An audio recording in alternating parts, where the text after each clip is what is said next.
ये सेकेंड विषय आपके सामने रखना था। तीसरा विषय साथियों, यूनिफाइड पेंशन स्कीम।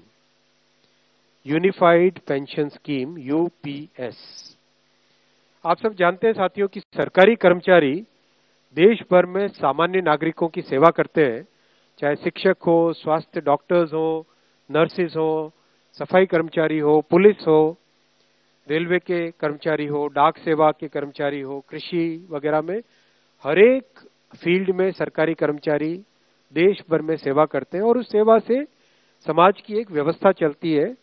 और सदियों से सरकारी कर्मचारियों का बहुत एक महत्वपूर्ण किसी भी सोसाइटी में स्थान रहा है, चाहे पास्ट देखें, आज देखें, चाहे डेवलप्ड कंट्रीज देखें, डेवलपिंग कंट्रीज देखें, सब जगह गवर्नमेंट एम्प्लॉयज का, गवर्नमेंट के एक पूरे स्ट्रक्चर की बहुत बड़ी वैल्यू रही है।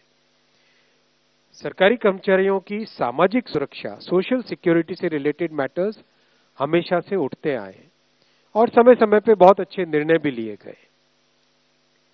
खासकर जो सेवानिवृत्ति यानी रिटायरमेंट या सुपर एन्युएशन जिसको कहते हैं टेक्निकली, सुपर एन्युएशन के बाद में पेंशन जो मिलती है वो सामाजिक सुरक्षा का बहुत बड़ा एक महत्वपूर्ण उसका पिलर है, उसका बहुत बड़ा एक महत्वपूर्ण भाग है। देश भर में सरकारी कर्मचारियों की तरफ से हमेशा मांग आती रही कि जो एनपीएस स्कीम है उसमें सुधार किए जाए। सुधार के लिए एक कमेटी बनाई थी माननीय प्रधानमंत्री श्री नरेंद्र मोदी जी ने अप्रैल 2023 में। डॉक्टर सोमनाथन साहब जो कि आपके सामने आज कैबिनेट सेक्रेटरी डेजिग्नेट के हिसाब से बैठे हैं, आप फाइनेंस सेक्रेटरी के हिसाब से इस कमेटी के चेयरमैन थे और इस कमेटी ने एक्सटेंसिव कंसल्टेशन किया, एक्सटेंसिव कंसल्टेशन। 100 से ज्यादा एम्प्लॉयज यूनियंस एसोसिएशंस के साथ कमेटी ने डिस्कशंस किए, कई मीटिंग्स हुई, कई राज्यों के साथ, करीब करीब सारे ही राज्यों के साथ इस कमेटी ने इंटरेक्शन किया। उनके इस राज्यों के फाइनेंस सेक्रेटरीज, राज्यों की पॉलिटिकल लीडरशिप, सभी ने अपने अपने इनपुट दिए। राज्य सरकारों के जो एम्प्लॉयज की एसोसिएशंस थी उन सब ने इंपॉर्टेंस दी। तो जिस सीरियसनेस के साथ प्रधानमंत्री श्री नरेंद्र मोदी जी ने इस विषय को लिया, आप सब जानते हैं कि मोदी जी के काम करने की शैली में और विपक्ष में एक बहुत बड़ा डिफरेंस है।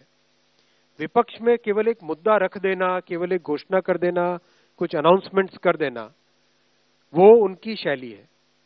मोदी जी की शैली है हमेशा जो मुद्दा है उसको सीरियसली लो, उसको डिटेल में समझो, उस पे जितना पॉसिबल है कंसल्टेशन करो और उस कंसल्टेशन से निकल के जो देश हित में, जनहित में और स्टेक होल्डर्स के हित में जो विषय आए उसको उस तरह से आगे रखना।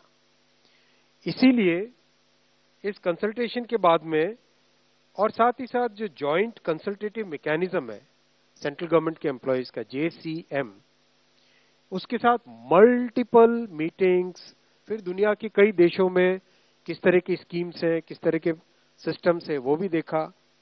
फिर भारत की जो अर्थव्यवस्था है और केंद्र सरकार का बजट है उसको समझने के लिए रिजर्व बैंक ऑफ इंडिया के साथ, वर्ल्ड बैंक के साथ, सबके साथ कंसल्टेशंस हुए और इस कंसल्टेशन के बाद में एक यूनिफाइड पेंशन स्कीम का रिकमेंडेशन इस कमेटी ने किया।